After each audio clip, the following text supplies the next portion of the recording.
that in our society there's too often the attitude of, well, why isn't the kid has to learn how to fend for themselves. It's a mean world out there. They need to learn how to fight back.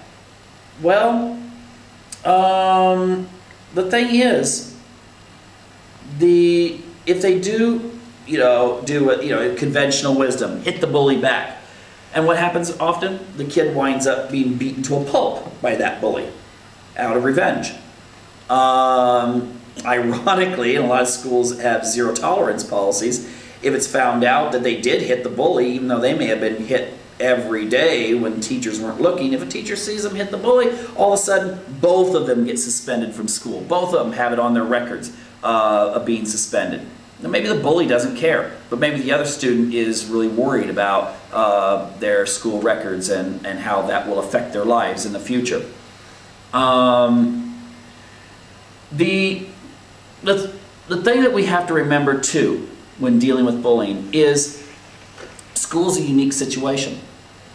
In the United States, you have to go to school if you're under 18. It has to be a private school, public school, or you have to be able to show that you're homeschooled. Now, the thing is, that choice is really only a choice available to a few.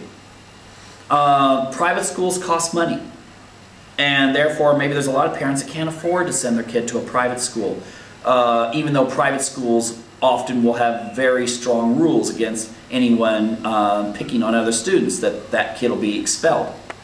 But again, if you don't have the money to send your kids to a private school, that's not an alternative. At the same time, there's homeschooling, sure. But in that case, you have to have either the mother or the father staying home most, if not all, the day and taking over the role as teacher. Again, we get into economics.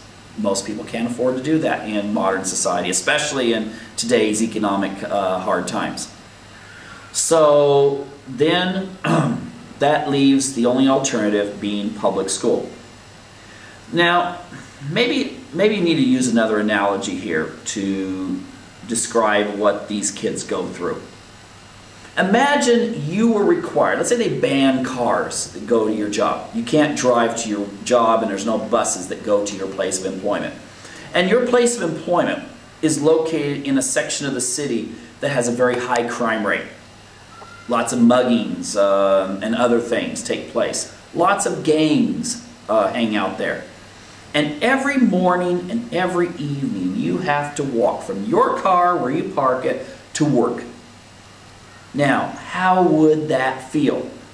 It's going to feel the same way that kid who's bullied all the time feels when they have to go to school. They have to go from one class to another. When they are maybe left in the classroom alone, when the teacher has to go and meet with some parent or something, and the kids are left unsupervised. Or worse yet, for many kids, is when they have to go into the locker room to change and go to and from physical education courses.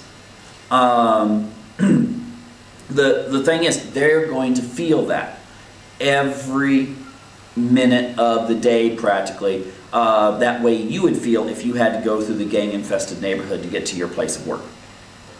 Now think of the psychological toll. Not just for that moment, but for the rest of their lives. How they're going to feel about that.